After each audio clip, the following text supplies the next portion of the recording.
Namaskar. Welcome to Conversations with Rakesh. Here's today's question. Rakesh, I work in a very big company. There is an internal position that I have applied, and next week is the interview where I have to pitch myself and tell them why I'm the best person for this position. And I'm very nervous, and I can't get these butterflies feeling out of my stomach. Can you give me any tips? Brilliant question. What I'll do is in this video, I'm going to give you some foundational issues to change your perspectives and then give you some tips. The first foundational concept is that there is an event in your life, a major event, in this case, an interview, and you have to perform at that event. So there's performance anxiety. Now, the second part of the problem is that if you don't perform well, the impact could be serious. You might miss the opportunity. So there is this fear of rejection. This causes a serious amount of anxiety, nervousness, butterflies in the stomach combined with lots of other problems which are connected to communication, phobias, and you feel uncomfortable and easy. So that is very big important concept number one. Now the second thing which I'd like to tell you is that this feeling that you are getting, you're not alone. The same feeling is experienced by celebrities when they go and perform in front of large audiences or when there is a movie shooting going on. Sports people experience this. Imagine Wimbledon. A few days ago we had the cricket tournament. Imagine millions of people watching you and you are bowling, batting, fielding. Imagine students writing this horrible exams where the outcomes of those exams could be devastating on their lives if they don't succeed. People who are about to get into entrepreneurial pitches, they make a great job, they get the money, Shark Tank. Imagine all the people who are doing some work which is being observed by others. And if they don't do right, impacts are bad. So what I'm trying to say is that expand your horizons and start asking that how do these people deal with these situations? What do celebrities do? What do sports people do? What do these big giant performances of the world, how do they cope up with that? And then connect it to my life. What happens is that when we change our perspectives, we are able to see our problems a lot differently. So having given these two different concepts, concept one, performance anxiety, fear of failure, and concept two, which is a large set of audience from different sections also going through that, including students when they write exams. Exam fever is a very common thing that we know in our households. So what you are going through is very similar, that there is an event, you are extremely nervous because you have to perform and there is a fear of failure. And number two, this entire event may change your life for the better or for the worse.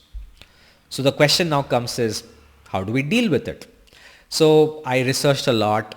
In the last few years, I've also read blogs and seen videos, heard podcasts of various people who go through this. And I've picked up few concepts from here and there. So I'm going to give you 3 tips. That a lot of these people, especially celebrities and sports stars, when they have a large event, they prepare themselves and they have some rituals. So this word is very important, that there are some rituals that you have to create for yourself. I don't remember who is this famous celebrity or sports star, but their ritual is that there is some particular place in their town and they have to go there. And I'll connect it with a very beautiful story I heard in a corporate because I've seen this story. When I was working for a company Intel, our sales team, we were going for a very big meeting with a very big client, and it was a very important meeting. If we would have made that meeting successful, the entire order would come to us. But before going there, one of our sales colleagues said कि यार यहाँ पर ना bread पकोड़े खाने चलेंगे. So all of us were like कि boss, there is a meeting after 4 hours, bread pakora तेरे को अभी खाना है? He said कि नहीं sir, I have this superstition कि जब भी कोई important day हो life में, उससे पहले यहाँ का bread पकोड़ा खा लेना and it will be a great day for you. And all of us laughed at him. But we all went. We all were sport. We said, चल यार bread पकोड़ा खाते हैं. We had that. And we did a good job in that meeting and we got the order. From that day, whenever we had a big meeting, we would all go and have bread pakoda. And the same thing is there in many movies. If you look at Indian movies, when somebody is going for an important day, थोड़ा दही और चीनी मिला के दे देते हैं कि it's a ritual, for good luck. So see if you can create your rituals. So some people have rituals that they go to a certain place and sit down and they meditate, or they just look at the sky, or there is a tree, they take 5 chakkar around the tree, whatever. It's a ritual, and that ritual prepares your mind that hey, something big is about to happen. And when you prepare your mind, you're able to cope with that. So step number 1, create your own rituals and see if they work for you. And if they do, try and practice them for anything big that is coming to your life. So that is suggestion number 1, rituals. Suggestion number 2, dress rehearsals. This is something I picked up in this documentary series about space, that how do they prepare astronauts? And how do they prepare the astronauts, especially in zero gravity? And the answer is dress rehearsal. They create that environment. The astronauts are made to live that life like a dress rehearsal, that they have to wear those complex costumes which are very clunky, uncomfortable. But the whole idea is that they are preparing their minds, which are, full of neurons, and there are muscles of the body to react in that space, because Earth is very different. And this is something we don't do in the professional world. One of my colleagues used to do that if there is a very important business meeting, he would prepare the entire dress rehearsal 7 days before, including suit pant, and he would sit in that.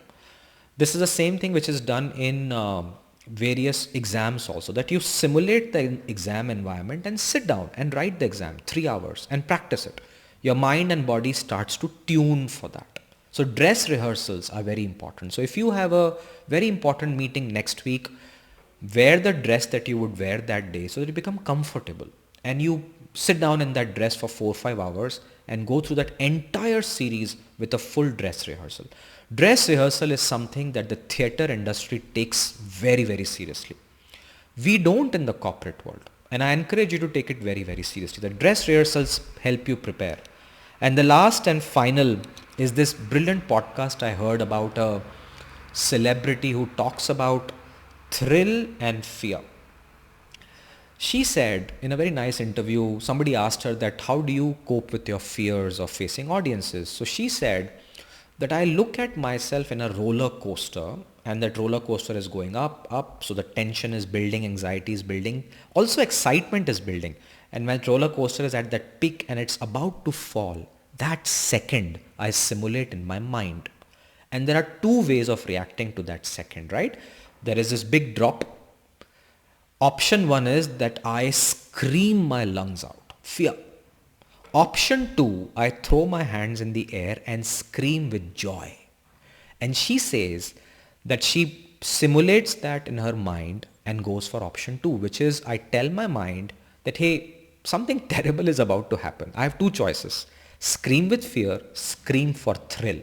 And she says that she started to practice screaming for thrill. She surrendered. And she said that she had a great time. She not only enjoyed that experience, she was much more relaxed. So you program your mind to face the fear with joy. That, hey, I'm about to enter the stage. Millions of people are watching me. I'm worried. I'm scared. But I'm going to have a great time. And she says that it works every time. And there are a lot of people who talk about it, that if you face your fears with joy and courage, you'll be better off. The same thing was there in Harry Potter as well, that you prepare. All the children were made to look at a monster and say something with joy. And that monster the monster went away. This thing works. So let me summarize the 3 tips for you, that if you have a big event in your life, which will impact your career and future accordingly, you will suffer from performance anxiety and rejections will be very high. But if you follow these 3 tips, might work for you. Tip number 1, create your own rituals.